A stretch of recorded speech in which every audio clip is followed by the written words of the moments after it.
Bismillahirrahmanirrahim. Assalamualaikum warahmatullahi wabarakatuh. Alhamdulillahirrabbilalamin. Wassalatu wassalamu ala rasulillah wa ala alihi wa sahbihi wa mawalah amma ba'du. Sahabat beriman yang dimuliakan Allah, Alhamdulillah kita bertemu lagi di channel ini. Pada kesempatan yang berbahagia ini, saya mengajak kita semua untuk bersama-sama menyimak dialog ilmiah lintas agama. Tentunya banyak sekali ilmu, hikmah, dan manfaat yang bisa kita jadikan pelajaran dalam kehidupan kita sehari-hari.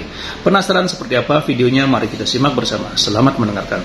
Islam atau Kristen yang selamat. Islam itu artinya shalom. Sedangkan kalau Kristen itu pengikut Kristus. Yesus mengatakan kepada pengikutnya, waspadalah kepada pengikut Kristus.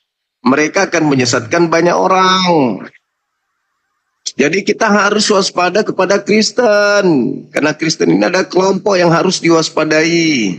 Baik oleh orang-orang Yahudi maupun oleh orang Islam. Karena Kristen ini adalah kelompok penyesat. Menurut Yesus, bukan menurut saya loh ya. Di mana ada tertulis itu? Matius 24, Matius 23, Matius 7, Matius 27. Mereka penyembah makhluk yang keluar dari kubur adalah penyesat yang jauh lebih menyesatkan daripada penyesatan yang pertama. Begitu sudah. Lanjut. Makasih abangku. Aja minta, Masya Allah. Nabi palsu itu. Dari buah nabi palsu itu bisa kita lihat buahnya. Buahnya sibuk memanggil Yesus Tuhan, bernubuat, mengusir setan, bermujizat pakai nama Yesus. Itu tertulis di mana?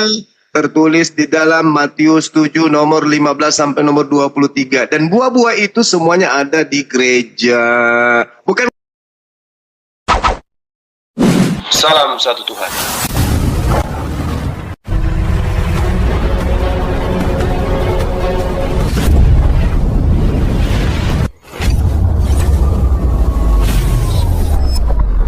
Pengantar ini singkat, para sahabat dukung semua ya channel Densa News Muslim. Di like, di subscribe, di share sebanyak mungkin untuk supaya mencegah sahabat-sahabat kita di luar sana tidak terpengaruh terhadap pemurtadan. Semoga Allah memberikan selalu sikap istiqamah. Salam satu Tuhan, Allahu Akbar. Iya kan? Kristen bukan agama kan? Nah, berarti syarat masuk surga Kristen tidak lolos. Bukan kata saya loh, kata Yesus gitu loh. Kembali ke tema. Ya. Apakah Kristen atau Islam selamat? Iya. Ya. Kalau dari kata-katanya Islam itu selamat. Selamat dari apa kita tidak tahu kan begitu. Selamat dari api neraka, itu udah pasti. Iya. Anda pernah membaca hadis Bukhari 5673? Al-Quran. Tidak satu, sabar dulu Bang. Gimana? Tidak ada satu amalan pun yang membuat masuk surga kecuali ridho Allah. Muhammad pun tidak tahu. Berarti Muhammad belum dijamin masuk surga. Betul sekali ya, perkataan saudara. Ya, sudah Sekarang begini. Kalau Anda mengatakan itu di dalam penantian, yaitu padang mahsyar, manusia pada dikumpul tuh. Apa kata Al-Quranul Karim?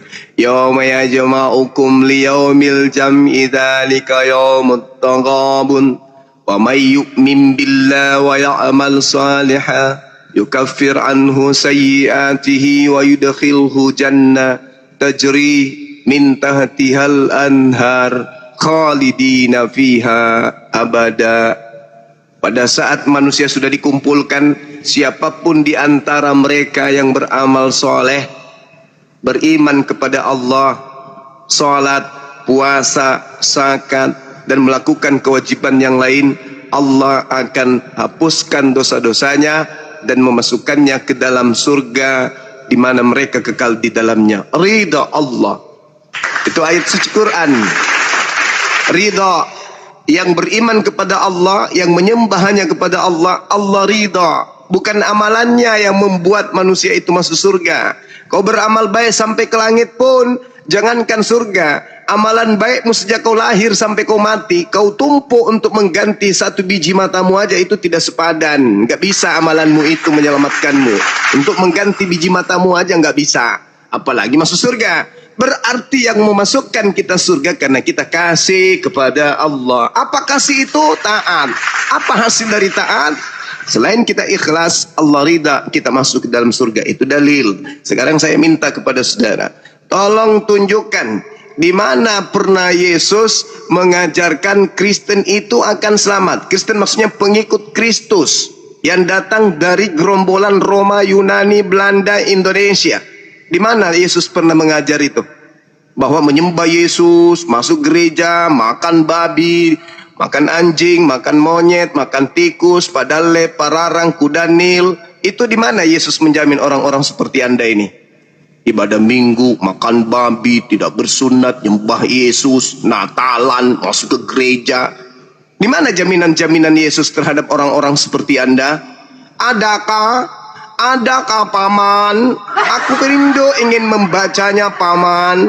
Semua keselamatan, sabar 10 detik. Semua unsur keselamatan yang Yesus tawarkan di dalam Bible itu cakupannya justru dipraktekkan oleh umat Islam. Sedangkan apa yang kalian praktekkan hari ini? Ente eleheng ente, sesuka ente, makan babi sesuka ente, tidak bersuci sesuka ente, masuk gereja suka ente, nyembah Yesus ente, Natalan sesuka ente. Semua prosesi ibadah yang dilakukan Kristen tidak ada di dalam kurikulum pengajaran Yesus sebagai dosen besar. Paham kau sampai situ, nak? Paham? Silakan. Host, sebentar, host, diblokir host yang di bawah yang ketawa-ketawa diblokir aja host, nggak enak kita nih lihat. Biar saya bantu jawab ya. Dia tanya begitu. Dia tanya begitu ya. Yesus pernah berkata begini. Ini waktu Lazarus dibangkitkan. Jawab Yesus, "Akulah kebangkitan dan hidup. Barang siapa percaya kepadaku, ia akan hidup walaupun ia sudah mati." Kena kau di sini. Yesus mengatakan di dalam Matius, Yohanes, Lukas, Markus, intinya di dalam Yohanes 12:14. Apa kata Yesus? Yohanes 11 ayat 25 itu. Yesus mengatakan, "Aku Yesus berkata kepada kalian, wahai Bani Israel, barang siapa yang percaya kepadaku, percaya kepadaku barang siapa, maka itu dia tadi akan melakukan pekerjaan yang aku lakukan." Sejak kapan Yesus ke gereja? Sejak kapan Yesus makan babi? Sejak kapan Yesus menyembah Yesus? Sejak kapan Yesus ibadah minggu? Sejak kapan Yesus Natalan? Sejak kapan Yesus menyanyi ambalelo di gereja? Sejak kapan? Baik. Kalau ibadah, Tamyong, izin. Silakan. Ini Bang Zuma tadi sudah sepakat bahwasanya masuk surga itu hanya karena kasih Allah. Itu Kan sudah udah sepakat. kejawab tadi. Iya, makanya kan kita sepakat itu. Walaupun amalmu itu segede dunia, sabar, jangan terus gantian dong ya. Itu tidak akan menjamin kamu masuk surga kecuali kasih Allah ya. Yang pertama sudah sepakat. Yang kedua, mohon maaf nih, pintu surga itu menurut Anda yang dikatakan Nabi Anda loh, hanya mengucapkan kalimat syahadat. Asal sabar dulu ya, asal tidak menyekutukan Allah, masuk surga walaupun mencuri dan berzina. Itu yang dikatakan cukup ya. Jadi menurut sabar dulu gimana? Anda tadi beberapa menit ya, aku baru beberapa kata kok Anda sudah bernafsu menjawab ya. Iya dong, Sabar orang pintar dulu. begitu. Iya. Loh, mana ada orang pintar belajar pada orang yang buta huruf, saya tanya. Lagi. Loh, mana menghujat? Bukti indah itu. Nabiku kau katakan buta huruf. Sekarang saya uji kau. Kau buta huruf atau buta hati, buta selama-lamanya. Yang keluar dari vagina Maria itu Tuhan atau manusia? Aku mau uji. Kau buta atau tidak? Jawab, buka mulutmu. Kita uji ya. Apakah orang pandai belajar pada orang buta huruf? Oke, Jawab dulu. Yang keluar dari vagina Maria itu Tuhan langit dan bumi atau manusia?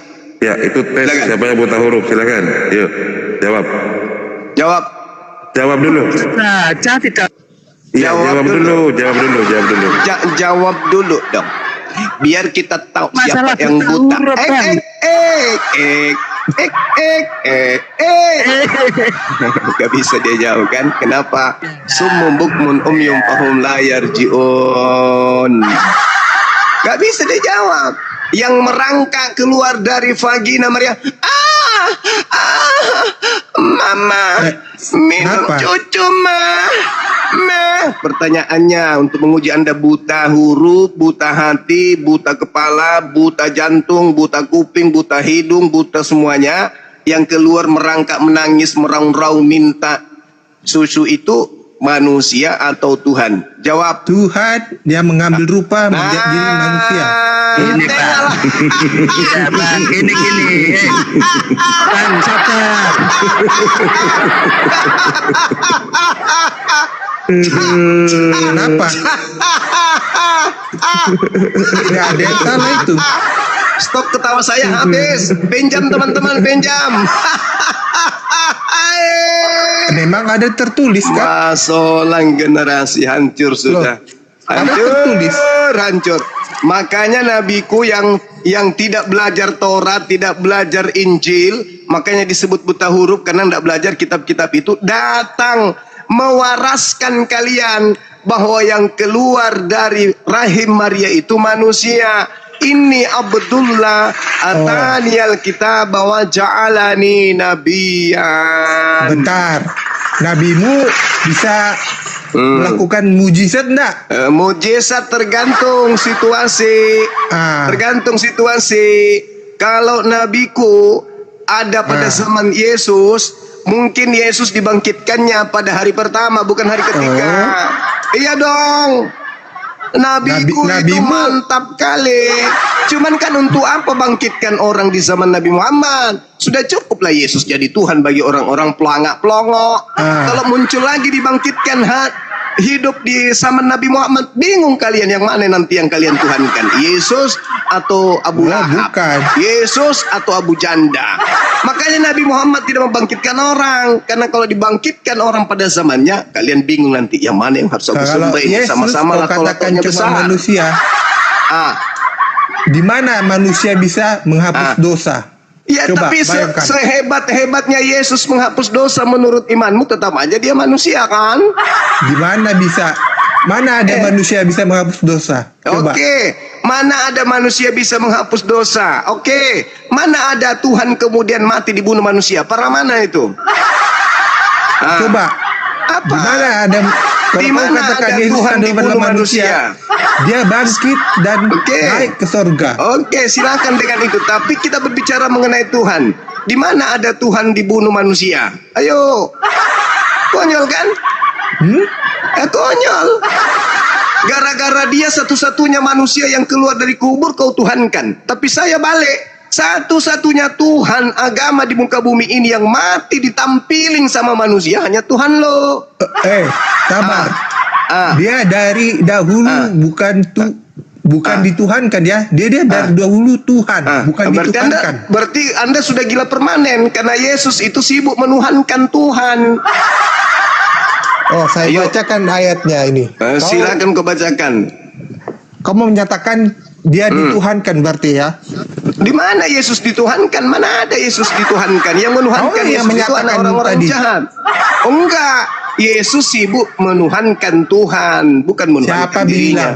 Di mana Yesus ada? sibuk. Mana dalilnya? Mana dalilnya? Oke. Saya bacakan kepada saudara di dalam Yohanes 14:31. Dunia harus tahu bahwa aku senantiasa mengasihi Bapa, bahwa aku selalu melakukan segala sesuatu yang diperintahkan kepadaku. Hayo, Yesus, dunia harus tahu bahwa dia adalah orang yang taat kepada Tuhannya. Dia bukan Tuhan. Hai, ambil air.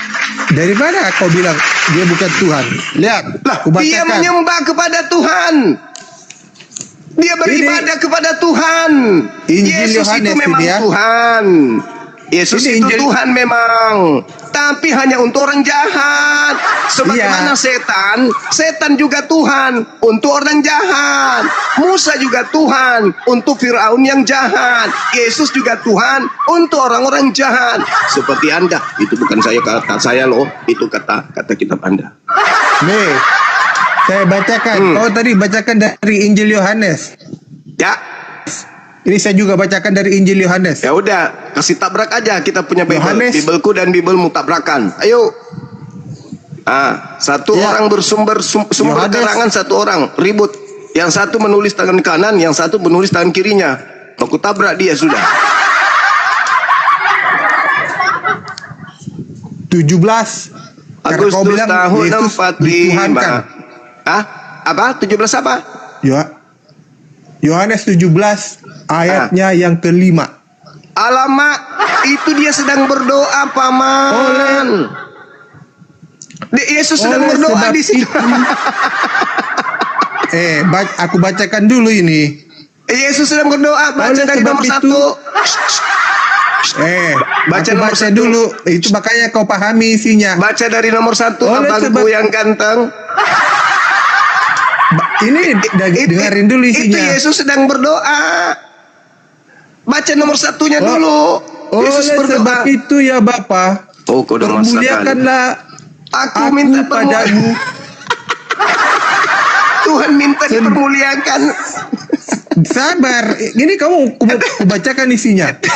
Oleh sebab itu ya Bapa, Anjir.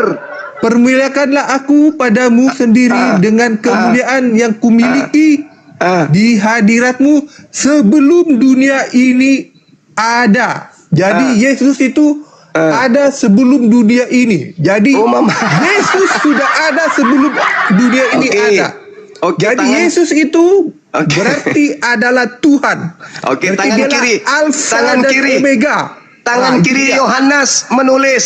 Tadi tangan kanannya, sekarang tangan kirinya. Yohanes 1:14. Apa bacanya di sana? Yohanes 1:14. Anda tahu? Anda tahu? Itu Sang Firman.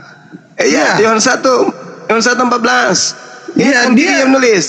Firman itu telah menjadi daging dan diam di antara kita, dan kita Ya. telah melihat kemuliaannya, yaitu kemuliaan yang diberikan kepadanya sebagai anak tunggal Bapa, penuh Ya. karunia dan kebenaran.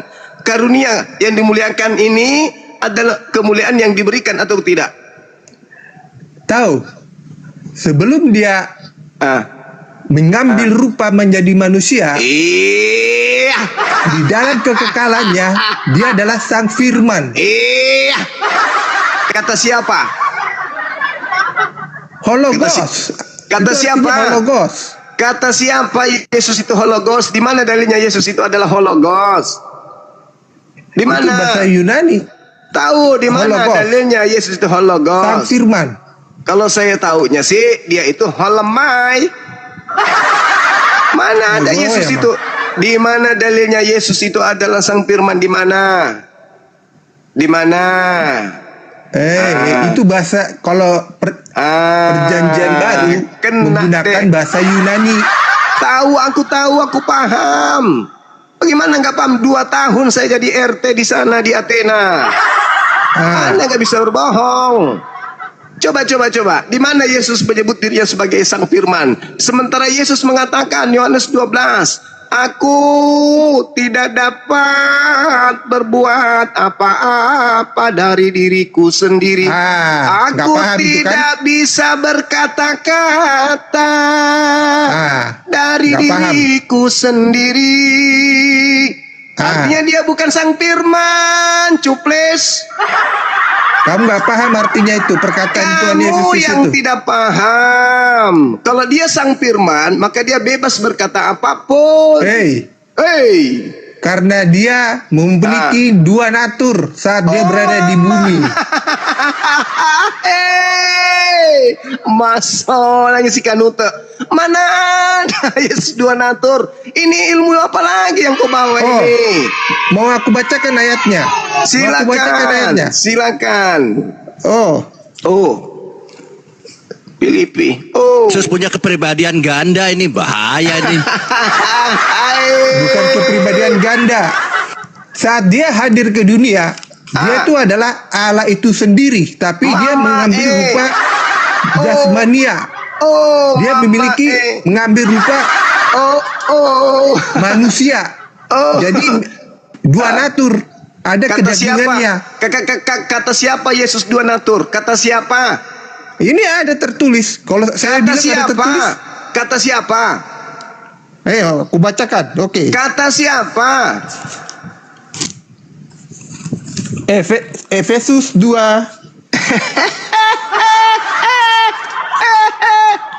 ayatnya yang ke-9. Awas kau ya, nanti kusuruh kau cari kulupnya, hati-hati. Hati-hati. Efesus. Kolose 2. Hati-hati, kusuruh kau cari kulupnya nanti. Kolose 2 ayatnya yang ke-9. Kusuruh cari kulupnya nanti kau. Siksa Ini. kau ini. 1, Sebab 2, 3. Di dalam dialah berdiam secara jasmania seluruh kepenuhan kealahan. Termasuk Jadi, kulupnya enggak? Secara jasmania Termasuk penuh kulupnya kepenuhan enggak? kealahan. Jadi Termasuk di dalam kulupnya? dia ada dua natur. Termasuk Natur kulupnya enggak? jasmani dan natur kealahan. Itu dia. Termasuk kulupnya enggak penuh keilahian? Kamu nggak baca tadi di sini aku bacakan. Iya, makanya aku minta kau jujur. Sebab di dalam dialah berdiam secara jasmani. jasmania Seluruh. dan kepenuhan kealahan. Berarti Sekarang dua natur. pertanyaan saya, apakah Apa? termasuk kulupnya penuh dengan kealahan? Itulah jasmanianya. Kulupnya juga? Itulah jasmania. Kulupnya juga? Iya, itu kan jasmania. Saudara-saudara, tolong diumumkan di gereja Batal Tritunggal yang sekarang adalah 4 tunggal. Apanya 4 tunggal? Lah, kulupnya berpisah dari Yesus. Dan ternyata kulupnya juga penuhan ilahi. Alamak, Tuhanmu 4, Cahayu. Gak paham lagi. Gak paham lagi. Itu perjanjian Terima kasih antara Abangku. Abraham Sampaikan dan orang-orang di Allah. Kalimantan, Bang. Tuhan tetangga sudah jadi 4, ternyata kulup ada Tuhan juga. tentang sunat itu perjanjian Abraham Bukan dengan Allah masalah itu. tentang sunat. Tadi Anda membaca close 2 butir 9, segala jasmani Yesus, kepenuhan ilahi, dan Anda mengatakan jasadnya itu adalah ilahi. Kulup bagian dari jasad. Ya kenapa? Berarti kulupnya Yesus itu Tuhan Anda juga. Loh, kamu nggak tahu kalau kamu di gereja ada puji-pujian terhadap kulup. Allah sendiri yang dalam jadi rupa insan. kulup, Tuhan sendiri yang jadi kulup. PR Dia Kristen mengambil rupa sedunia. insan. Cari Ngambil rupa Tuhanmu. insan itu ngambil rupa Masih manusia. ada Tuhanmu tertinggal sepotong di bumi, weh. Yesus sudah naik, kulupnya udah ikut naik Itu nggak dia? manusianya. Loh, tadi katanya secara jasmani. Waktu dia bangkit, dia mengambil apa? Tubuh Tubuh apa coba? Tubuh Waktu apa? dia bangkit itu tubuh kemuliaan. Kemuliaan. Nah, yang kutanya ini kulup. Berbeda. Kau saat dia bangkit itu dia dengan tubuh kemuliaan. Awas, minggir. Kulup Tuhan loncat-loncat mencari teman. Nggak paham ya? Saat kebangkitan dia menggunakan tubuh kemuliaannya itu. Masya Allah, luar Makanya biasa. para murid-muridnya itu heran. Bagaimana mau selamat, Bang? Kristen ini Tuhannya kulup. Bang, bagaimana mau selamat kalian ini kulup kok dituhankan gimana, Bang? Saya bacakan ini biar Udah mengerti. tadi kita sudah membaca tadi close bab 2 butir Iya. 9. Kau kan selalu kulu-kulu aja kan. Jadi aku baca ini. kamu yang membaca kitabmu sendiri kok. Nah nih, 1 Korintus 15 ayatnya yang ke-40. Ada tubuh sorgawi dan ada tubuh duniawi. Tetapi kemuliaan tubuh sorgawi lain daripada itu kemuliaan bukan berbicara tubuh Yesus. duniawi. Paman, itu tidak bicara Yesus, itu bicara manusia secara keseluruhan. Jemaat Paulus itu. Itu bukan Yesus waktu yang di dunia. dibahas. Yesus waktu di dunia, waktu dia belum dibangkitkan. Kenapa kau samakan Tuhanmu dengan manusia biasa? Yang dimaksud 1 Korintus 15 itu manusia umum. Ini Tuhanmu yang dua natur. Alamak, pecah di kepala kau. Bocor halus ente. Itu bukan bahas Yesus, Paman. Yang dibahas 1 Korintus itu manusia. Tubuh kemuliaan yang dibangkitkan. Dan kemudian yang ditaburkan itu adalah tubuh rohania. Dia sebagai yang sulung. Tahu aku paham itu dalil. Aku paham dalil itu. Dalil dia itu sudah ada yang di mata kaki saya. Nggak usah kau bahas-bahas lagi tuh. Ini sekarang yang kau harus bertanggungjawabkan. Dua natur itu ternyata tubuh Yesus adalah ilahi juga kan? Saat di dunia, kenapa? Berarti kulupnya juga. Kenapa rupanya? Iya. Sudah. Kenapa rupanya? Tuhanmu terpisah jadi dua. Yesus itu ada dua. Betul. Pada hari ke-8 kulupnya terpotong. Ya atau ya? Kau nggak tahu waktu dia dibawa sama. Kok aku yang nggak tahu? Aku tahulah. Lukas 2:21-22 pada hari ke-8 kulup Yesus dipotong. Nah, secara jasmani Tuhan Anda dipotong dua.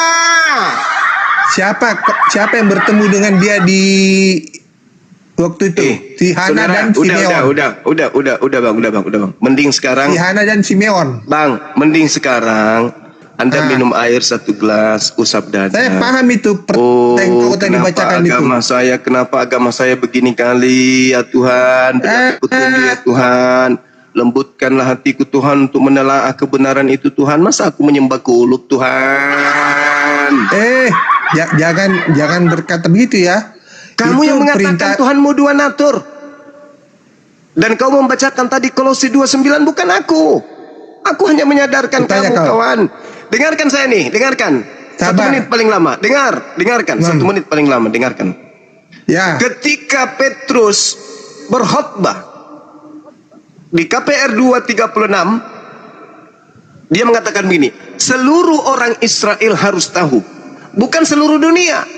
Seluruh orang Israel harus tahu bahwa Allah telah membuat Yesus yang kau salibkan itu, yang kamu, yang kalian merujuk kepada orang tertentu menjadi Tuhan. Untuk siapa? Untuk kalian. Jadi orang Israel harus tahu bahwa di tengah-tengah mereka pencipta langit dan bumi yang mereka sebut Hashem telah membuat yang disalib oleh orang-orang jahat ini menjadi Tuhan bagi mereka yang menyalibkan. Baca itu data. 3. Sabar. Itu, baca data 337, 38, 39 sampai 40. Nah, orang-orang ini panik. Baca nomor 40. Panik mereka. Apa yang harus kami lakukan kalau begini? Kok kami harus menuhankan yang kami salib? Dia kan manusia. Apa kata Petrus? Berilah dirimu bertobat dan selamatkanlah dirimu dari angkatan jahat ini. Tapi di antara mereka ada yang menjadikan Yesus ini sebagai simbol perlawanan terhadap Tuhan. Makanya Yesus memberikan nubuat, waspadalah kepada iblis planos yang datang kepadamu memakai namaku dan berkata akulah Kristus. Mereka akan menyesatkan banyak orang. Orang-orang jahat penyesat ini memakai nama Yesus untuk mereka jual. Kalau dia pakai nama bom-bom, nama Edis, nggak laku. Sehebat-hebatnya Edis di mata kalian, kalian tidak akan mau menuhankan Edis. Tetapi Yesus namanya sangat luar biasa, sehingga ketika dijual untuk dituhankan, orang-orang pun meninggalkan Tuhan menuju menyembah Yesus itu fakta, itu real. Maka Yesus mengatakan di dalam Matius 23 nomor 15, celakalah engkau wahai ahli Taurat, celakalah engkau wahai orang Farisi, celakalah engkau wahai keturunan ular beludak. Engkau menjelajahi daratan, menyeberangi lautan, mentobatkan orang menjadi pengikut agamamu. Setelah menjadi pengikutmu, kau jadikan dia menjadi orang neraka yang 2 kali lebih jahat daripada engkau sendiri. Sekarang ahli Taurat, orang Farisi yang nyebrang lautan, ketika keluar dari Yerusalem, agama apa yang didirikan? Jawab. Nah, kenapa Tuhan Yesus berkata demikian begitu? Jawab dulu. Agama atau sekte yang dibangun oleh ahli Taurat, orang-orang Farisi, di luar golongan mereka, itu apa nama agamanya? Apa nama golongannya? Mana saya tahu.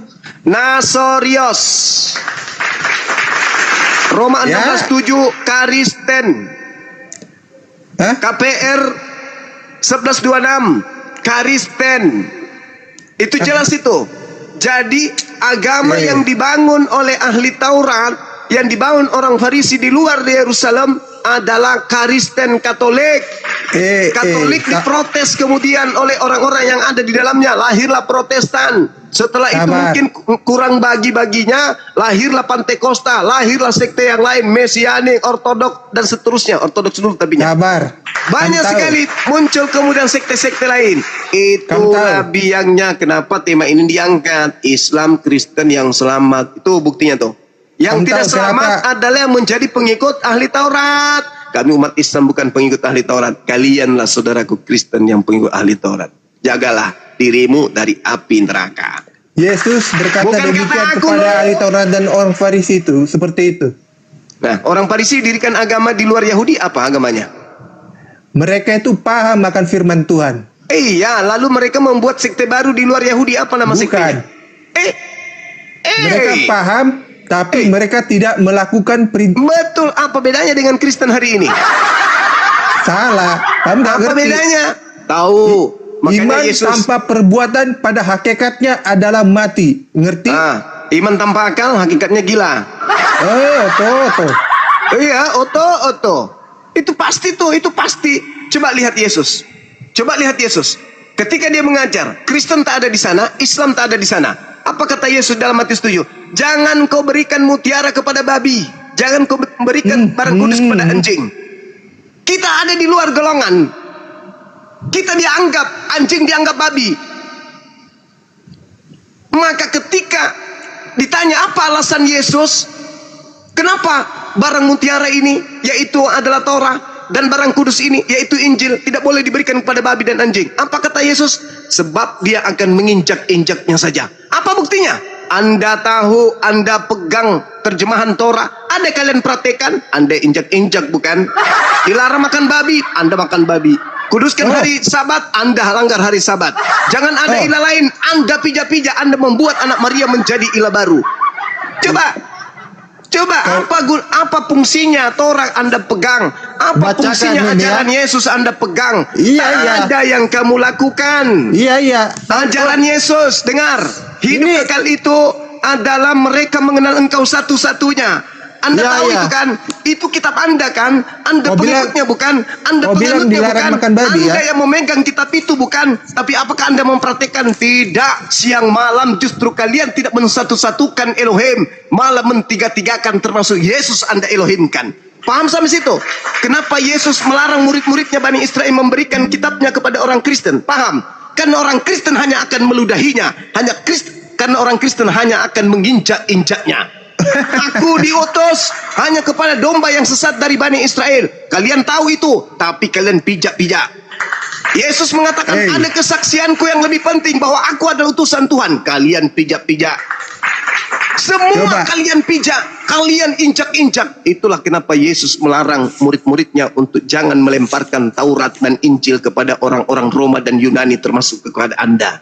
Catat itu baik-baik.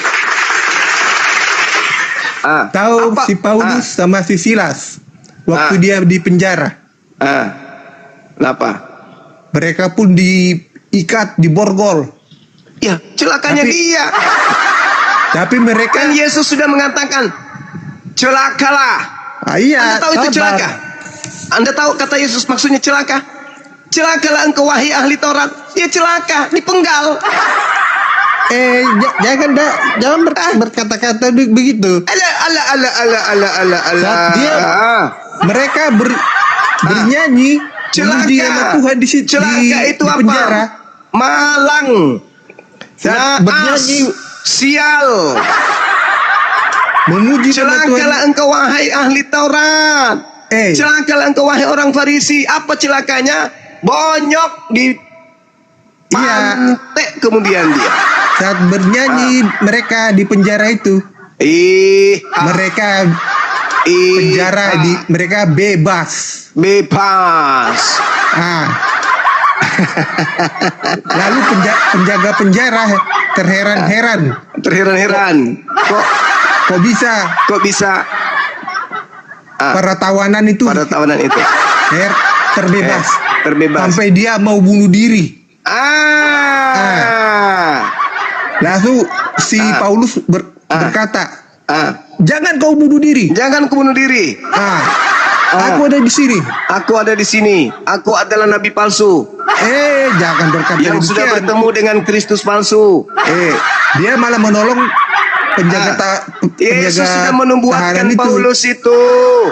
Celakalah engkau wahai ahli Taurat, Paulus. Celakalah engkau wahai orang Farisi, Paulus. Celakalah engkau wahai orang penjaga munafik, tahanan Paulus. itu. Engkau Dia menyeberangi menolong penjaga lautan, tahanan itu Paulus. karena dia Engkau menjelajahi daratan, Paulus.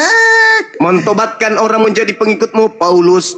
Kau jadikan mereka orang neraka, Paulus. Yang 2 kali lebih jahat daripada kamu, Kristen. Coba lihat. Apalagi Sampai dia mau menolong si siapa? penjaga pertahanan itu yang gara-gara dia gagal menjaga gagal para tawanan itu. Yesus berkata begini, Matius 24, 23. Jadi apabila ada orang berkata Mesias ada di sana, Mesias ada di sini, jangan kau pergi ke situ. Sebab Mesias palsu dan nabi-nabi palsu akan muncul.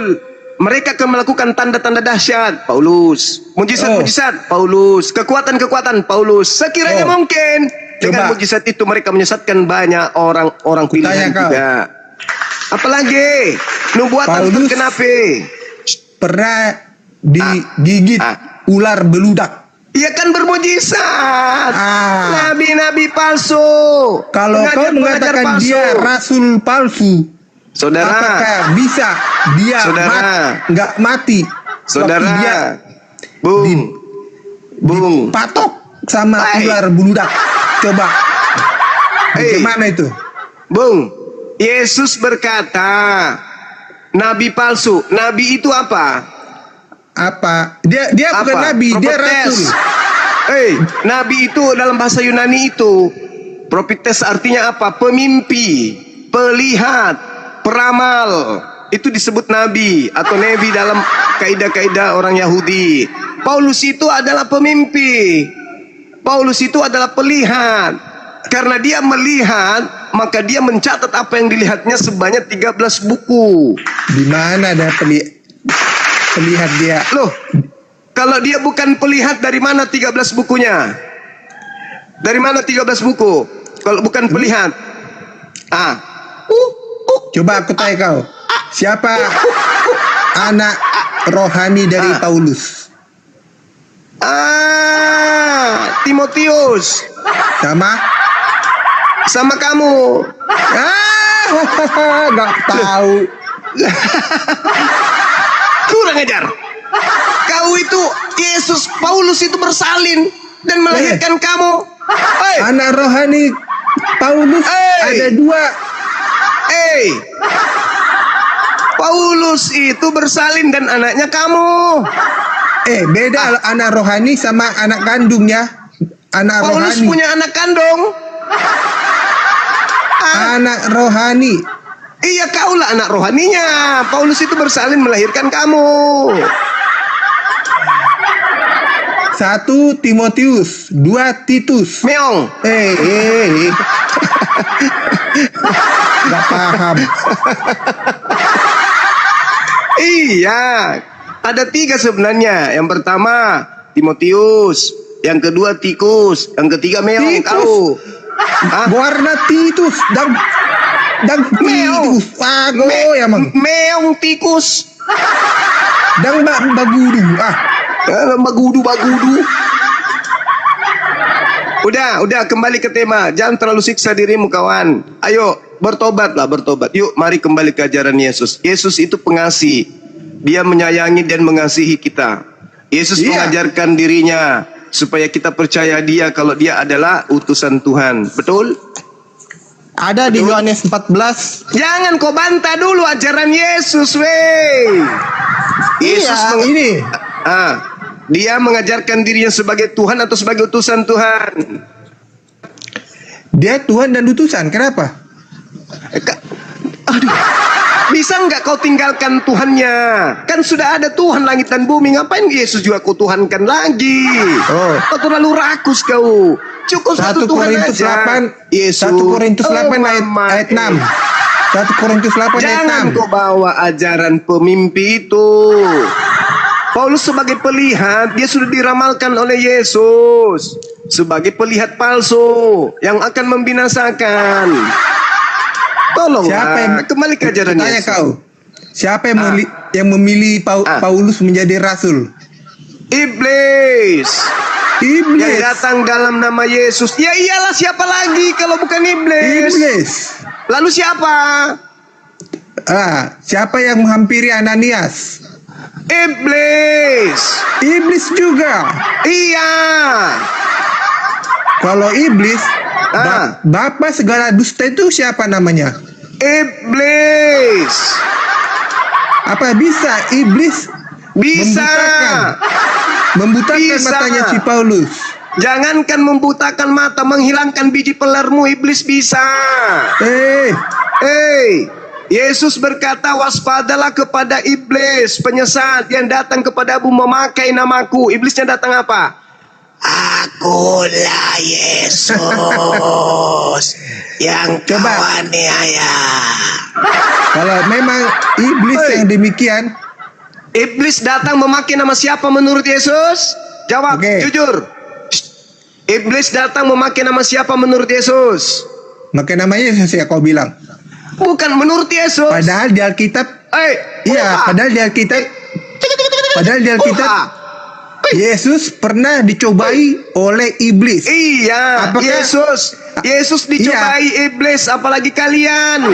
Yesus aja dicobai. Kutanya sama kamu, apakah iblis itu menggunakan nama Yesus di situ waktu dia mencobai Yesus? Dia menggunakan nama penguasa langit dan bumi, betul? Mana ada? Nggak ada tertulis. Segala kerajaan angkasa, kerajaan bumi dan kemegahannya akan aku berikan kepadamu jika engkau menyembahku, sebab aku iblis berkuasa memberikan kepada siapapun yang aku kehendaki. Betul? Tapi dia bukan berkata aku Yesus. Ya nggak mungkin dia mengaku Yesus kepada Yesus, nanti ditampilin sama Yesus. Nggak berkata demikian. Yesus punya kuasa nampar iblis. Itu dia kan. Kalau kamu berkata, jadi tidak mungkin iblis mengatakan Yesus, aku ini Yesus loh. Tetapi kepada orang-orang yang setelah Yesus terangkat ke langit, iblis datang dalam nama Yesus yang kalian sembah di gereja itu. La haula wala quwata illa billah. Kutanya dulu samamu, menurut Yesus, iblis datang memakai nama siapa? Iblis pakai nama siapa? Ya, mana saya tahu.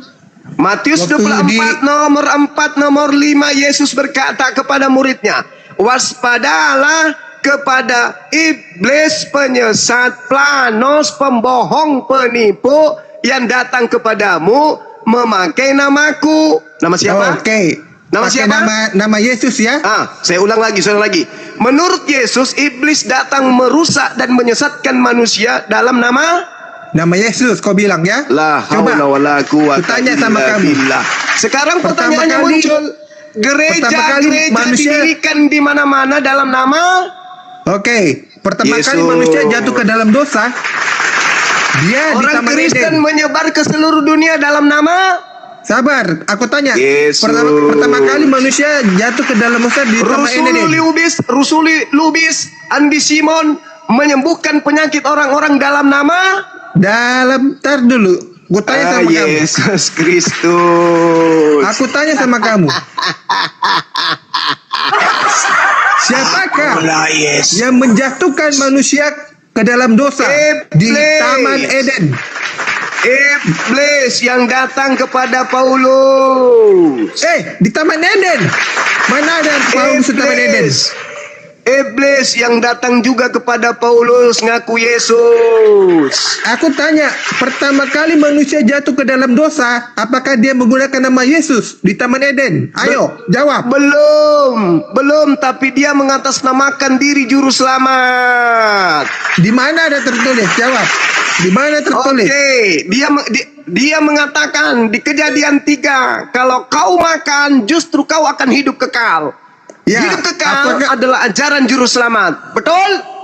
Di mana tertulis ada namanya Yesus? Aku tanya dulu, aku tes IQ-mu. Ketika iblis datang dalam rupa ular tua, ular naga kepada Adam, dia datang sebagai juru selamat atau datang sebagai pembunuh, pembinasa, keji? Dia tidak datang sebagai pembunuh, dia cuma menggoda. Dia menggoda. Nenekmu kiper, iblis datang sebagai juru selamat. Tunggu, Tuhan mengatakan kepada Adam, seluruh tumbuhan binatang buah-buahan bisa kau makan, cuman satu jangan kau makan, jangan kau mendekati pohon buah pengetahuan. Bila mana kau makan, hari itu juga kamu akan mati. Iblis datang pura-pura jadi juru selamat. Apa katanya? Juru selamat. Adam. Bacakan ayatnya. Tunggu dulu. Adam. Ya ular. Aku mengatakan kepadamu, kamu harus makan. Sebab justru kalau kau makan, kau akan hidup kekal di Eden. Betul nggak iblis mengatakan begitu? Betul nggak? Tidak ada demikian. Matamu. Adam itu dibujuk oleh iblis untuk makan buah itu dengan iming-iming supaya tidak mati, supaya kekal di Eden. Bukan Adam yang dibujuk, tapi Hawa. Sama aja, ujung-ujungnya juga begitu. Nih, ku bacakan dalilnya samamu ya. Ku bacakan kau paham. Nah, ku bacakan samamu.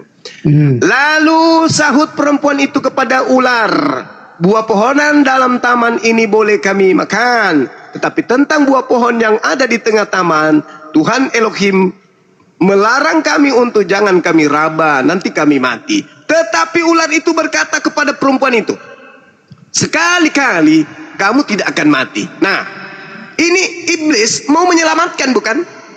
Dengan mengajarkan itu. Itu bukan menyelamatkan. Iya, betul. Itu berpura-pura. Iya betul. Tapi cakupan. Betul. Tapi dia berpura-pura ingin menyelamatkan bukan? Itu bukan menyelamatkan. Itu menipu. Iya tahu. Tapi dia berpura-pura ingin menyelamatkan bukan? Siapa bilang menyelamatkan? Itu bukan penyelamatan. Iya itu berpura-pura tuyul. Penipuan. Iya tahu. Tapi dia berpura-pura ingin menyelamatkan supaya perempuan dan Adam itu kekal di Eden. Betul? Bukan. Justru mati. Baca dalilnya. Tetapi ular justru mati. Iya, tahu. Tetapi ular itu berkata kepada perempuan itu, sekali-kali kamu tidak akan mati. Kau tidak akan mati loh. Yang penting kau makan. Kau tidak akan mati. Ini tujuan iblis berpura-pura supaya mereka tidak mati kan? Ya. Lanjut. Berarti dia berpura-pura menyelamatkan bukan? Iya, lanjut ayat 5. Itulah yang terjadi kepada kalian. Iblis datang dalam nama Yesus berpura-pura jadi juru selamat kalian. Sadarlah saudara-saudaraku, sadar.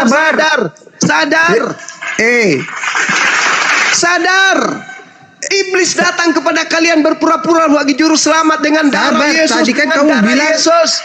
Semua orang yang mengaku-ngaku pakai nama Yesus kan? Ini sadarlah weh. Yesus kau sudah kan bilang menasihatkan. berkata demikian kan? Waspadalah kepada penyesat yang datang kepadamu memakai namaku dan berkata akulah Kristus. Mereka akan menyesatkan banyak orang. Kenapa menyesatkan banyak orang? Karena pengikut Paulus semakin banyak menyebar ke seluruh bumi memakai nama Yesus, semakin banyak orang yang disesatkan. Termasuk Anda disesatkan. Anda menyesatkan anak-anak Anda. Anak-anak Anda menyesatkan anak-anaknya. Begitu seterusnya. Banyak menyesatkan memakai nama Yesus. Ini ayat 11. Ku baca firman-Nya. Siapakah yang memberitahukan engkau bahwa engkau telanjang? Apakah engkau makan buah dari pohon yang kularang untuk kau makan? Manusia itu menjawab, perempuan yang kau tempatkan di sisi itu, dialah yang memberikan dari buah pohon yang kau berikan untuk kumakan. Terus Kemudian berfirmanlah Tuhan Allah kepada perempuan itu, apakah yang kau perbuat ini? Jawab perempuan itu, ini ular itu yang memperdaya aku, maka aku makan. Bukan perempuan itu bukan berkata Yesus itu yang memperdaya aku. Baik. Kalau kau berkata yang menggunakan nama Yesus, ayo. Kalau ular adalah iblis, ayo. Kau berkata ular itu iblis. Dan semua yang menggunakan nama Yesus adalah iblis. Gantian, dengarkan saya. Pakai otakmu, jangan kebencian. Lalu firman-Nya, siapakah yang memberitahukan kepada bahwa engkau telanjang? Apakah engkau makan buah pohon yang kularang itu? Iya. Ular itu yang memberikan kemudian kepadaku untuk memakannya. Sama ketika nanti Anda ditanya, siapakah gerangan yang mengajarkan engkau menuhankan aku, bermujizat pakai namaku, mengusir setan pakai namaku, bermujizat dan seterusnya pakai namaku? Siapa yang mengajarkan itu? Kalian akan menjawab, Paulus, yang padanya datang makhluk mengaku engkau Yesus. Pada hari itulah aku akan berterus terang kepada mereka, enyahlah daripadaku, kalian semua adalah pembuat kejahatan. Sama dengan cerita ini. Di mana Adam Hawa terperdaya kemudian oleh iblis yang ngaku-ngaku juru selamat. Kalian pun terperdaya oleh iblis yang ngaku-ngaku juru selamat bernama Yesus. Sadar tadi dong. Perkataanmu kan tadi siapa yang mengaku-ngaku pakai nama Tuhan Yesus, padahal Hawa di situ menggunakan kata ular, bukan nama Tuhan Yesus. Ular datang sebagai juru selamat. Ular datang sebagai juru selamat kepada Adam dan Hawa. Ular datang mengaku Yesus kepada orang Kristen. Apa bedanya cerita itu? Endingnya apa?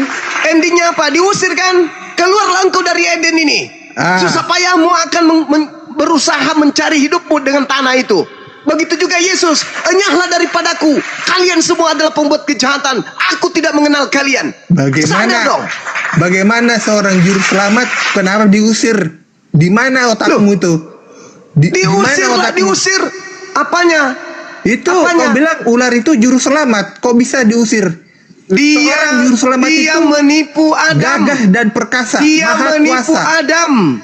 menipu Adam.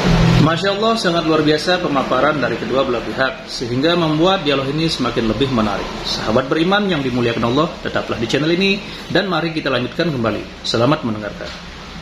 Dan istrinya berpura-pura sebagai juru selamat untuk menyelamatkan mereka agar kekal di Eden. Faktanya apa? Justru kekal mereka kemudian di neraka. Kekal mereka kemudian ketika mereka melakukan tanpa pertobatan.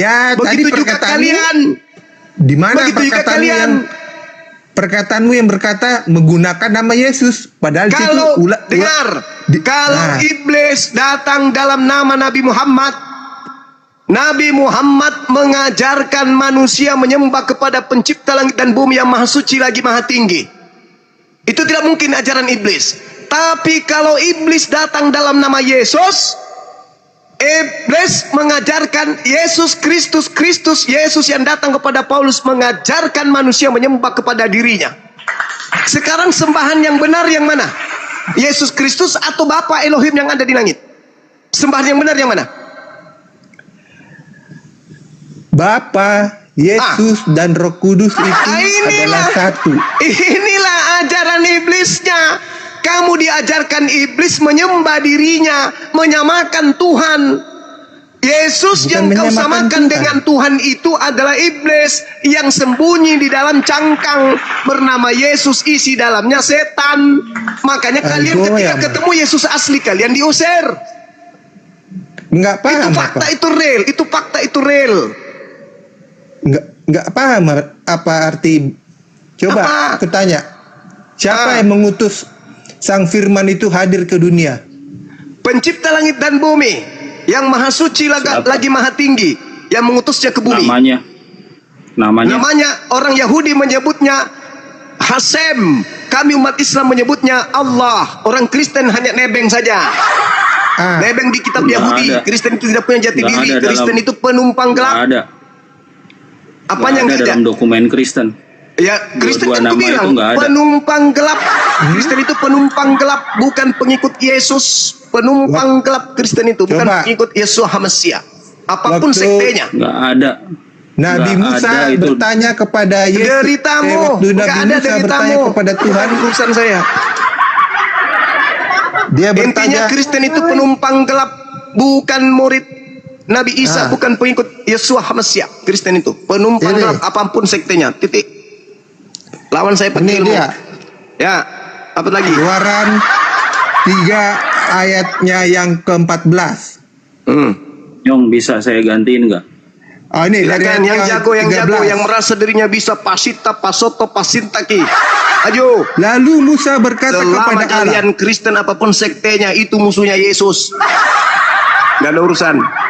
Ini ayatnya yang Keluaran 3 ayat 13. Lalu Musa berkata kepada Allah, tetapi apabila aku mendapatkan Nggak ada orang Allah. Israel dan berkata Apa, kepada Mbak mereka, Meong? Allah nenek Nggak ada moyangku Allah. telah mengutus aku kepadamu, dan mereka bertanya kepadamu, bertanya kepadaku, bagaimanakah tentang namanya?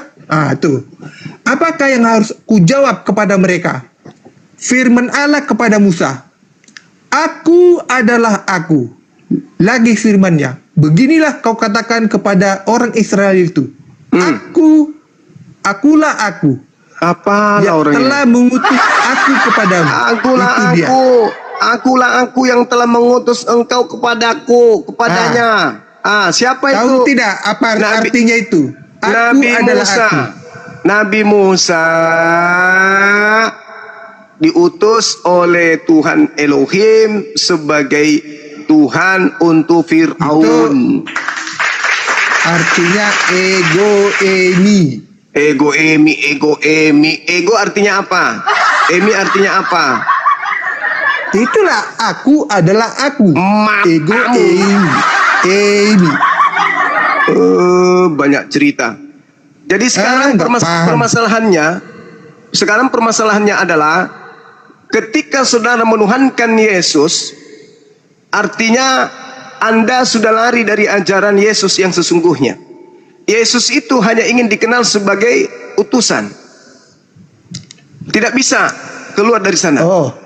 Penyesatlah yang mengenal dia sebagai Tuhan. Betul? Yesaya 9, kau bilang utusan ya? Ini masih Yesaya 9 itu untuk Hezekia. Jangan kau jilat-jilat kitabnya Yahudi. Oke, Yesaya 7. Oke, sabar. 14 itu untuk raja-raja Yehuda. Jangan kau bawa-bawa. Ya mang. Kenapa kau Dan bawa dibuat kitabnya hoax. Yahudi? Kenapa kau bawa kitabnya Yahudi? Kau tahu yang Nabi punya Yesaya kitab, itu? dengar. Yang punya kitab saja tidak jadikan kitabnya Nabi untuk Yesaya. menjadikan Yesus sebagai Tuhan. Kau hanya modal terjemah, sama seperti Aldo tadi. Aldo Blokoduk. Aldo Blokoduk. Itu Yang tidak ada ilmu, cuman model pasinta gay. Hanya mencari keuntungan di tengah hiruk pikuknya gereja Kristen, tabrak-tabrakan satu sama lain, hanya jualan buku. Sama saya dia nggak bisa apa-apa. Nol. Selamat siang Bang Suma, bisa dengar suara saya? Tidak bisa. Maju, ayo Bang, silakan Bang. Bang Suma mengatakan bahwa Ya. Yesus itu bukan Tuhan. Oh jelas dong. Utusan. Oh iyalah, kata Yesus, bukan kata saya, dan itu kata dunia, itu kata ilmu pengetahuan. Jadi gini semua. Gimana? Ketika ada satu narasi yang dikatakan oleh Alkitab Bible di dalam Yohanes 17 ayat 3 yang mengatakan di situ Yesus adalah utusan, itu bukan berarti ketika dalam Yohanes 17 ayat 3 dikatakan Yesus adalah utusan, bukan berarti dia bukan Tuhan. Kalau Zuma menarasi dalam Yohanes 17 ayat 3 yang mengatakan Yesus itu adalah utusan, buktikan kepada saya secara eksplisit bahwa Yesus itu bukan Tuhan. Seluruh aspek yang ada pada Yesus itu bukti kalau dia bukan Tuhan. Firman. Kriteria gini semua. Jadi gini, justru tidak ada satupun pada diri Yesus yang membuktikan dia Tuhan. Yang membuat Bang Suma mempertahankan narasi Bang Suma sehingga Yesus itu hanya sebagai utusan. Padahal dalam ayat-ayat yang lain seperti dalam Yohanes 13 ayat 13, Yohanes 20 ayat 28, Yesus dan murid-muridnya dari percakapan mereka membuktikan bahwa Yesus itu Tuhan dan Allah, baik dari perkataan Yesus itu sendiri maupun para muridnya. Oke, bagaimana semua mengatakan bahwa Yesus itu bukan Tuhan? Oke, silakan. Pertanyaan gila ini. Oke, sebenarnya Anda yang punya kewajiban, karena yang ada fakta di lapangan Yesus manusia. Yang di lapangan dia ini manusia, yang keluar dari rahim ibunya manusia. Yesus menurut Yesus manusia, Yesus menurut tetangga manusia, Yesus menurut sensus penduduk manusia. Manusia. Tunggu. Bagaimana dengan murid-muridnya? Tunggu. Bahwa Yesus tugas adalah manusia. Sabar. Tugas adalah yang membuktikan bahwa Yesus itu bukan manusia. Itu adalah manusia. Tugas Anda sekarang buktikan kalau Yesus bukan manusia. Silakan buktikan Yesus bukan manusia. Silakan Kapten, diam. Dibuka mute-nya. Dia bangkit dari kematian.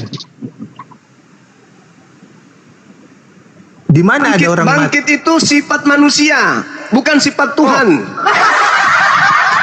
Ketika dia bangkit sebagai manusia. Dia makankan goreng, gugur, yang lain. Di mana satu orang yang pernah bangkit dari kematian? Siapa? Tidak ada satu-satunya dia. Tetap aja yang bangkit manusia, bukan Tuhan. Yang saya minta buktikan dia bukan manusia. Ada sejarah enggak manusia yang pernah bangkit dari kematian? Ada enggak sejarah? Buktikan kepada saya Yesus bukan manusia. Oke, saya bisa buktikan. Silakan. Lukas 2 ayat 11, Yohanes 13 ayat 13. Lahir itu bukti dia manusia. 8. Bukti dia lahir itu bukti dia manusia. Lahir itu bukti kemanusiaan, bukan bukti ketuhanan. Gini semua. Gugur lagi. Kan sesuatu yang lahir itu bukan berarti bahwa dia itu adalah manusia. Buktikan kalau dia bukan manusia. Buktikan kalau dia bukan manusia. Monyet itu dikatakan manusia? Tentu tidak. Bang Suma. Bukti Yesus bukan manusia apa? Dia dilahirkan. Gugur. Apakah syarat kata lahir itu bisa disematkan kepada siapa saja sehingga dikatakan manusia? Ini kecacatan berpikir dari Suma. Aduh. Buktikan kalau Yesus bukan manusia. Apa yang dituduhkan Anda kasih bukti dia lahir, itu bukti kemanusiaan. Bahwa Yesus itu adalah manusia. Bagaimana mungkin Suma mengatakan Yesus itu manusia, padahal ketika malaikat Jibril menyampaikan informasi kepada Maria, Dan para bukti kalau Yesus bukan manusia itu apa? Itu bukan manusia. Mama Nih saya ini kasih bukan bukti gereja nih. tempat orang-orang blow on. Saya bertanya, buktikan kalau Yesus bukan manusia. Kau buktikan dia manusia pula. Iya ini. Yang kau katakan itu lahir itu bukti kemanusiaan. Astagfirullahaladzim, ya Allah ya Karim. Apakah ya sesuatu yang lahir itu bisa dikatakan manusia? Harimau saja bisa lahir, tetapi lahir sebagai harimau. Monyet lahir sebagai monyet. Yesus lahir sebagai manusia, tuyul. Yang saya minta, buktikan kalau dia bukan manusia. Lukas 2 ayat 11. Di situ kan tidak ada kata manusia. Lahir itu sifat manusia. Kampret. Kalau Suma terkungkung dengan satu kalimat yang namanya lahir, ya, sehingga semua mengatakan bahwa yang lahir itu adalah mulutnya manusia. nggak ada ilmu. Aku minta bukti Yesus bukan manusia, malah dikasih bukti kalau Yesus itu manusia.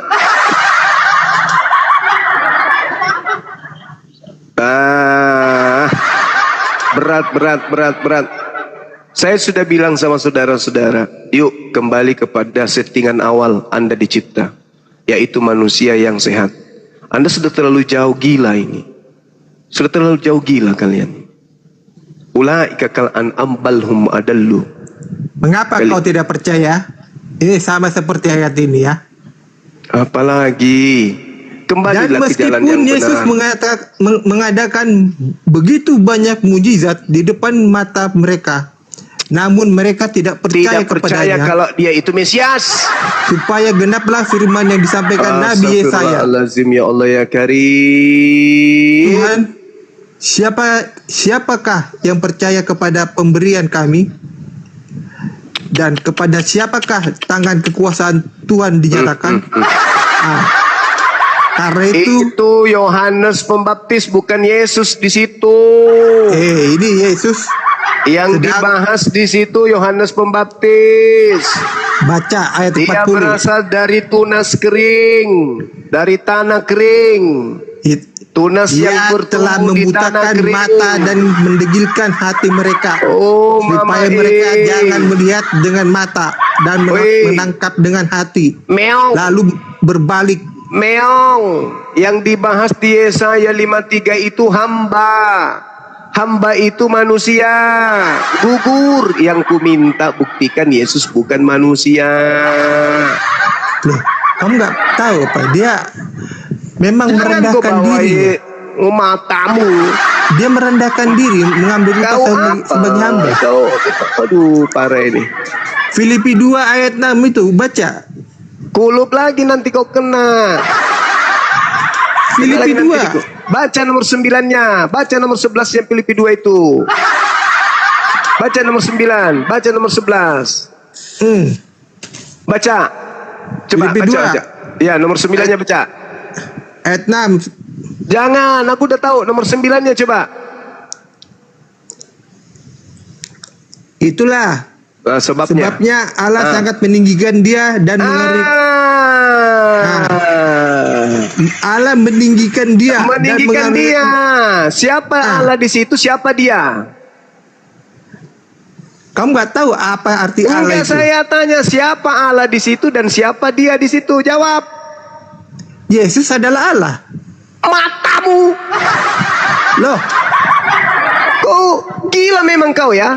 Yesus itu firman, tidak mempertahankan kemudian kemuliaannya, turun ke bumi mengambil rupa manusia sehingga Allah memuliakan dia. Berarti gak pernah baca Alkitab ini ya? Kubacakan. Nenekmu kiper, kau pula bilang begitu. Bisa-bisanya. Yesus itu Allah. La haula wala quwata illa billah. Yohanes 20. Pindah lagi ke sana. Filipi 2 dulu. Iya, kamu nggak percaya Yesus itu Allah. Astagfirullahaladzim, ya Allah. Yohanes 20 ayat 28 ini. Ini waktu dia bangkit, nih ya. Thomas menjawab dia ini Yesus. Ya Tuhanku dan Allahku. Kata Yesus kepadanya. Berarti Yesus juga hantu ya? Ya Tuhanku dan Allahku. Berarti kata Yesus juga hantu. Kepadanya. karena engkau telah melihat aku, maka engkau percaya. Berbahagialah mereka yang tidak melihat namun percaya. Berarti Yesus juga hantu. Dia Tuhan dan Allah. Berarti Yesus juga hantu. Siapa bilang dia hantu? Ketika Yesus tiba-tiba berjalan di atas air, murid-muridnya teriak apa? Hantu! Hantu! Siapa bilang? Hantu! Mereka memang mengira waktu itu. Ketika Petrus, Thomas mencolok lambungnya, maka dia kaget mengatakan, ya Tuhanku, ya Allahku, betul kan? Berarti dia Allah katamu. Nah, berarti ketika murid-murid melihat Yesus berjalan di atas air, mereka teriak-teriak, hantu, hantu, berarti Yesus hantu, gitu. Coba. Nih. Markus 6 nomor 49. Kalau dia hantu, faktanya murid ini mengatakan hantu. Berarti dia hantu. Nih. Kau bilang dia Tuhan karena Petrus, karena Simon mengatakan, ya Tuhanku, ya Allahku. Oh, dia Allah. Ya sudah, kalau begitu, ketika dia berjalan di atas air, murid-muridnya melihatnya dan berteriak, hantu, hantu paman, hantu. Berarti Yesus hantu. Kau bilang hantu ya? Berarti Yesus hantu. Ya, ini. Tentang kebangkitannya ini ya. Matius 20 Matius lagi Yohanes 20. Jawab dulu. Berarti Yesus hantu? Enggak. Loh, murid-muridnya teriak hantu-hantu. Markus 6:49, kubacakan dalilnya. Ketika mereka melihat Yesus berjalan di atas air, mereka mengira bahwa Yesus adalah hantu, lalu mereka berteriak-teriak, hantu.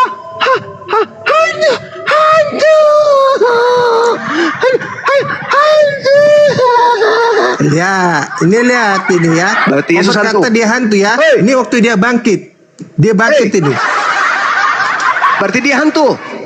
Lihat ini.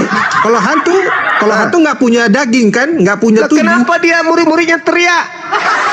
Sabar. Kalau kamu mengatakan Yesus hantu, dia nggak punya daging, nggak punya tubuh ya. Nah, sekarang pertanyaannya, apakah Bapa punya tubuh, punya daging? Bapa itu roh. Ya, berarti roh. Yesus bukan Bapa, tuyul. Memang Yesus bukan Bapa. Siapa mengatakan Yesus itu Bapa? Itu katanya Allah. Mereka itu satu hakikat. Berarti hantu juga. Ngerti nggak satu hakikat? Berarti hantu juga. Hantu itu kan Bapa. Hantu juga roh. Dan Roh Kudus itu. Iya, roh. Hantu roh tidak. Hantu roh tidak. Ini kubacakan. 1 Yohanes. Hantu roh tidak. Kok hantu? Nih ya. Tidak hantu itu. Ya itu roh tapi ini kan mereka juga kubacakan ya. Mereka percaya kepada Tuhan tapi mereka hantu itu percaya kepada Tuhan tapi mereka gemetar. Mereka itu percaya kepada Tuhan tapi mereka gemetar. Hantu itu percaya kepada Tuhan tapi mereka gemetar. Dengar dulu. Bapak roh, hantu roh.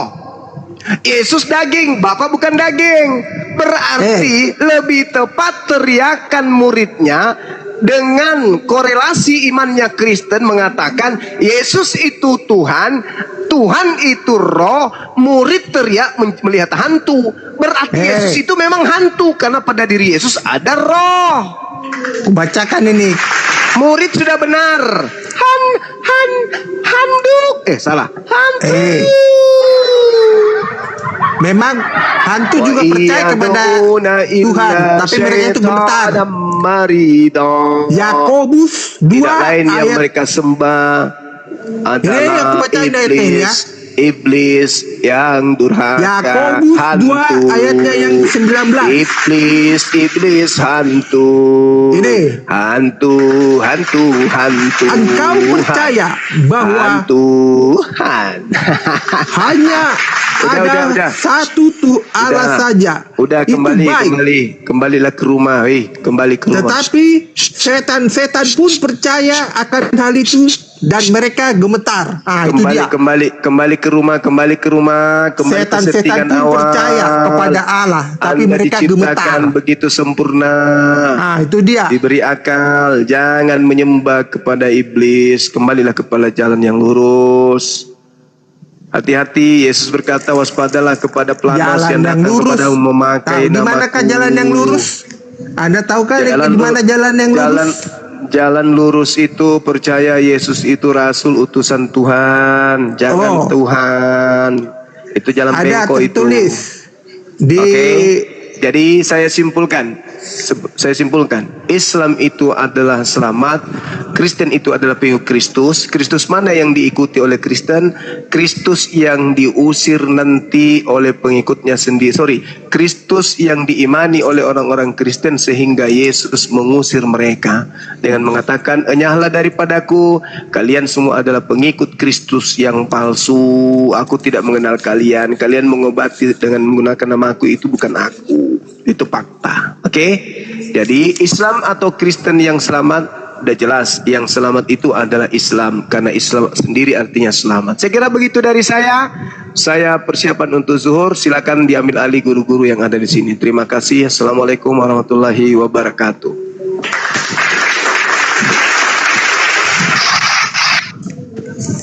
Selamat siang, host.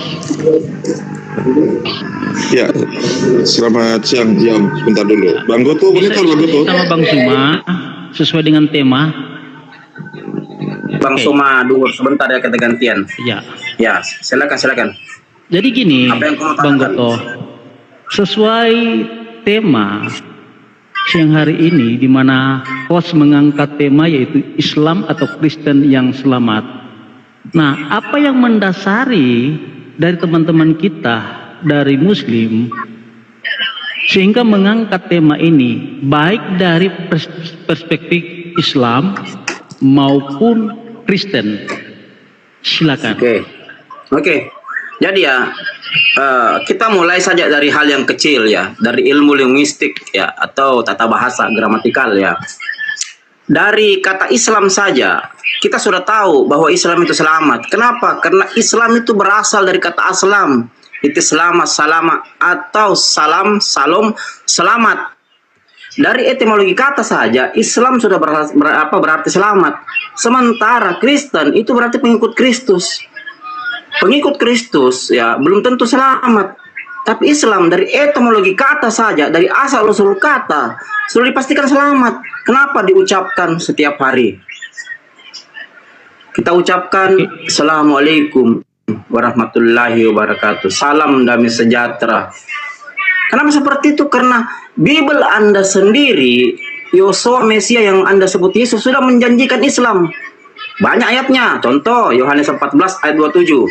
Damai sejahtera kuberikan kepadamu, damai sejahtera kutinggalkan kepadamu. Damai sejahtera yang kuberikan kepadamu tidak seperti yang diberikan dunia kepadamu.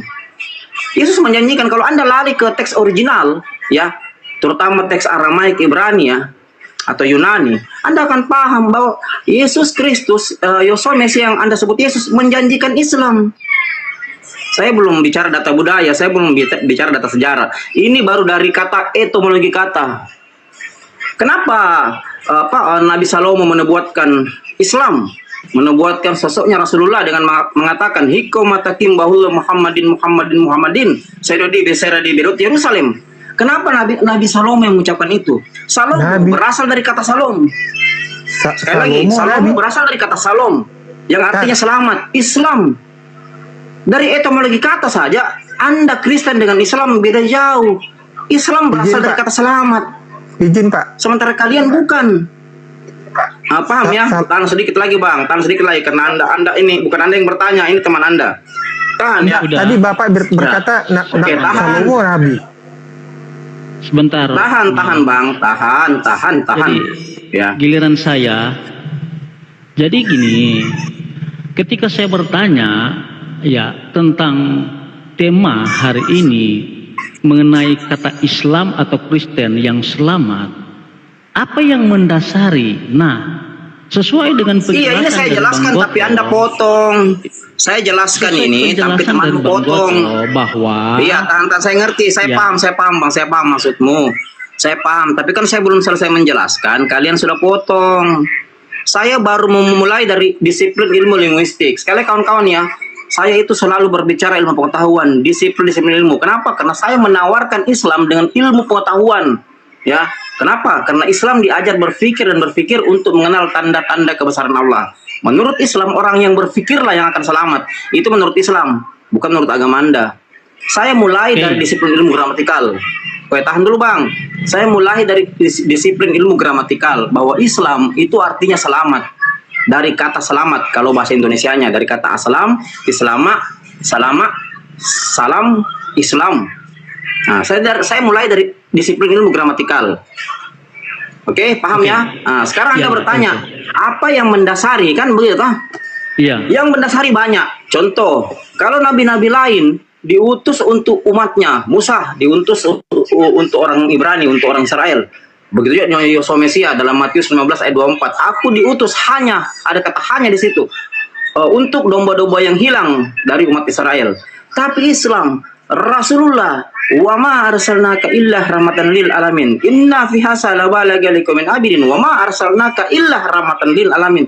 Sesungguhnya Al-Qur'an menjadi petunjuk yang benar dan lengkap bagi orang-orang yang menyembah Allah, dan kami tidak mengutus engkau Muhammad kecuali untuk menjadi rahmat sekalian alam. Dasar inilah dari kata rahmat. Rahmat itu sinonimnya, kalau Anda bariskan ya, sinonim dari kata rahmat itu dia akan nyambung ke kata selamat. Beda kutukan. Kalau kutukan itu bukan sinonim dari kata selamat, tapi antonim, berlawanan secara realita. Tuhan Anda kan dikutuk di kayu salib. Beda kami, Nabi kami diberikan, disampaikan pesan bahwa dia inilah, kami mengutus dia inilah sebagai rahmat sekalian alam. Rahmat itu sinonim secara realita dengan selamat. Beda dengan kutukan. Itu dasar yang kedua.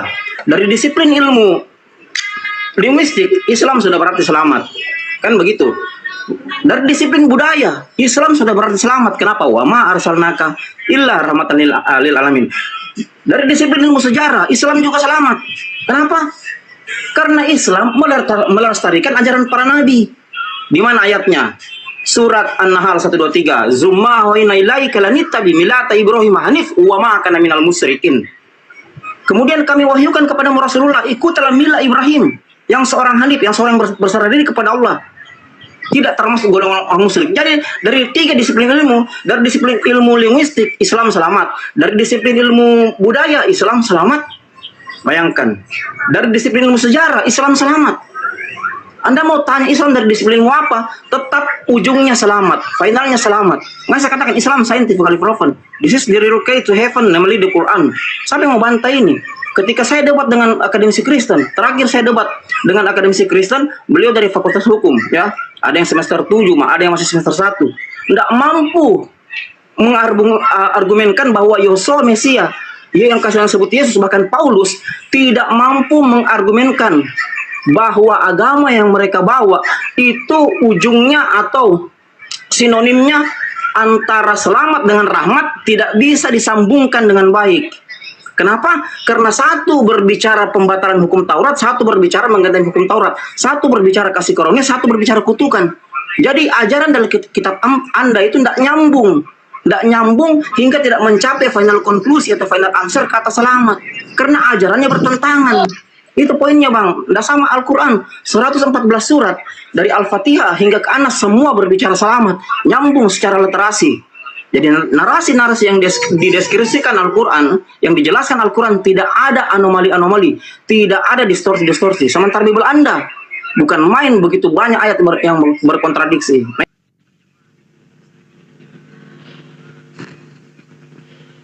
Alhamdulillahirrabbilalamin. Demikianlah dialog ilmiah lintas agama. Tentunya banyak sekali ilmu, hikmah, dan manfaat yang bisa kita jadikan pelajaran dalam kehidupan kita sehari-hari. Sahabat beriman yang dimuliakan Allah, terima kasih banyak telah menyimak video ini sampai selesai. Doa dan harapan saya semoga sahabat semua selalu diberikan kesehatan, dimudahkan segala urusannya, dan dilancarkan rezekinya. Amin ya rabbal alamin. Demikian yang dapat saya bagikan, kurang lebihnya mohon maaf. Sampai bertemu lagi di video berikutnya. Wabillahi taufiq wal hidayah. Wassalamualaikum warahmatullahi wabarakatuh. Setelah kita mendengarkan bersama dialog lintas agama yang sangat menarik, sekarang mari kita lanjutkan aktivitas kita masing-masing. Semoga kita bisa mengambil ilmu, hikmah, dan manfaat dari dialog tersebut. Buat sahabat semua, saya ucapkan terima kasih banyak, selamat beraktivitas, dan sukses selalu. Tetap jaga persatuan, dan sampai bertemu lagi di video berikutnya. Wassalamualaikum warahmatullahi wabarakatuh.